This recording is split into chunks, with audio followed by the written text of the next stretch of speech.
If you've got two resistors and you put them in series, then most people expect that you can just add the resistances together. So I've got my two resistors, let's say I've got 10 ohms and I've got 10 ohms. Right?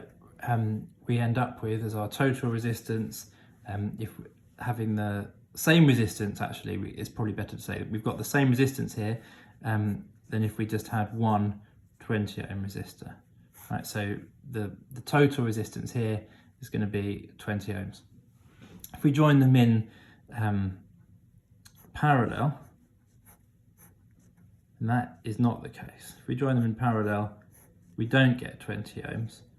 From GCSE physics, you should know that you get less than 10, but in GCSE physics, you didn't have to do anything else other than that. So less than 10 ohms. The way that we often think about electric circuits, because we can't see what's going on, it's too small. So what we often do is we talk about models and analogies. And so the one that I quite like to use to get across this concept is imagine that we're all going for a walk in the woods. Okay, so we've got this queue of people. And and we're going for this walk, and then there's a big ditch. But there's a little log bridge over this ditch. I'm not the best drawer in the world, sorry about that. So we've got this little log bridge. So this is going to slow us down, it's going to slow everybody down if we have to walk in single file.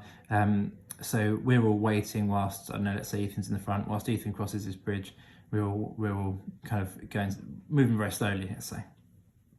And if there's two ditches and there's two bridges, then the whole walk is even slower. All right, and if these are exactly the same, then it'll be twice as slow. And that's similar to if I've got two 10 ohm resistors, that's going to reduce my current twice as much as if I just had one 10 ohm resistor. So current in this analogy is the number of people that walk past in a certain amount of time, let's say a minute or something. If we change this, we've got two logs here that we have to walk across, right? We have to walk across this one and this one. If we change this setup actually, so we've got the one ditch, we've got one ditch, we've got two logs. Then actually, Brian, you could come this way. And then in this setup, the current that can get through the circuit is much larger because the current could go this way or it could go this way. And that's similar to this parallel setup. So if you've got resistors in parallel, the resistance is reduced, and that is something that we should already know. But we want to calculate the overall resistance here. Now, actually, this one you might you might strongly suspect that it's going to be 5 ohms, and it is 5 ohms. But then, if we get more complicated combinations with many different resistors of many different values, then it becomes more complicated than that. So we're going to derive a little equation. I'm going to draw a parallel circuit. I'm going to try and draw one that's nice and large so that I can write on it fairly easily. So I'm going to draw 3 resistors in parallel, but actually I think we'll all be fairly happy saying I could draw more. I could draw 4, I could draw 5. It's completely arbitrary that I've chosen 3. And so this pattern, the patterns that I'm going to talk about would continue. So I'm going to draw an extra loop, and I'm going to call this the nth loop, because I can draw as many resistors as I like here, and it's still going to get this pattern. And if you're not quite following that, just ignore the fact that I said that. It's technically part of the proof, because otherwise this is only going to work for 3 resistors unless we do this. So that's why I put it at the bottom. So what we know about this circuit, then, it's a parallel circuit. So the supply voltage is going to actually be the same as the voltage over these resistors, but for now I'm just going to call this V1 and V2, V3, and this Vn to make this nice and rigorous. So we're going to write to the side that this supply voltage is equal to V1, and it's equal to V2, it's equal to V3, and it's also equal to Vn. That's what I know about potential difference in a parallel circuit, right? The potential difference is the same in every loop. Potential difference same in every loop. This looks complicated, but it's just saying the potential difference is the same in every loop. The current in this circuit, the total current around here, so I'm going to call that IT for total current, is going to split. So some of it's going to go this way, and I'm going to call this I1. Some of it's going to go this way, and I'm going to call this I2. Some of it's going to go this way, and I'm going to call this I3. And however many of these loops I draw, I'm going to get a current, so I'm going to call that IN.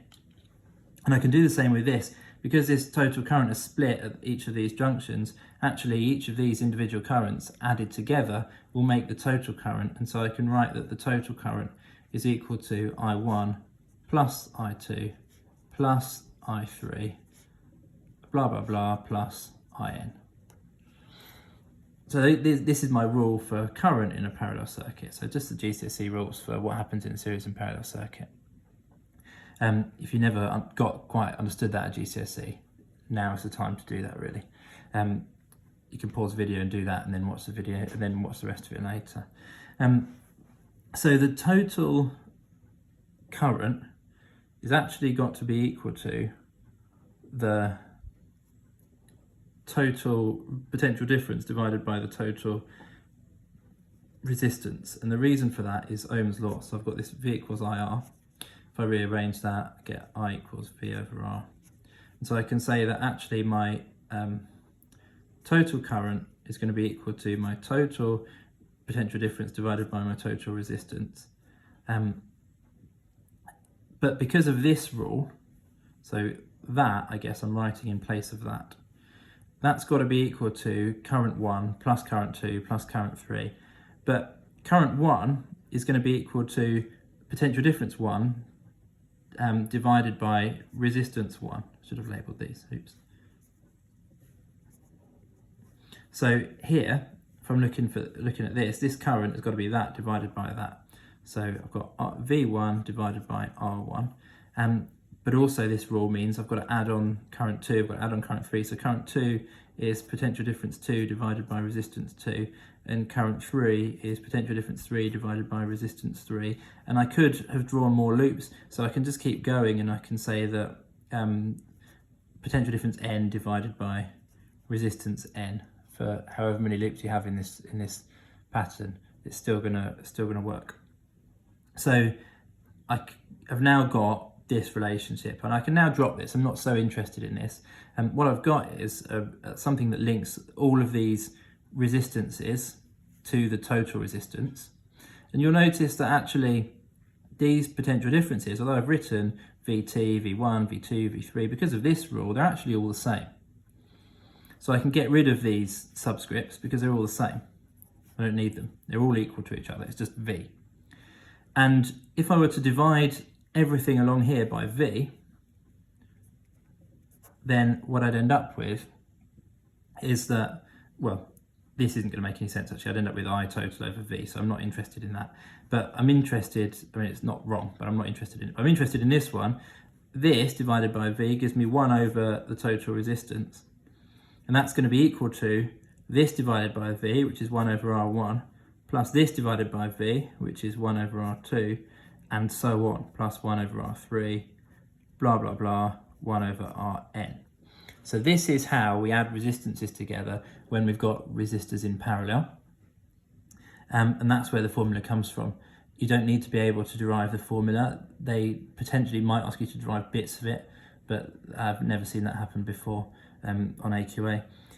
It's more of an edXL thing if you see that in a question. You've probably got a question that's not AQA. So you end up with this, you can end up with this formula. This formula though is used a lot, right? We use it an awful lot. But that is how you add resistors together if they're in parallel.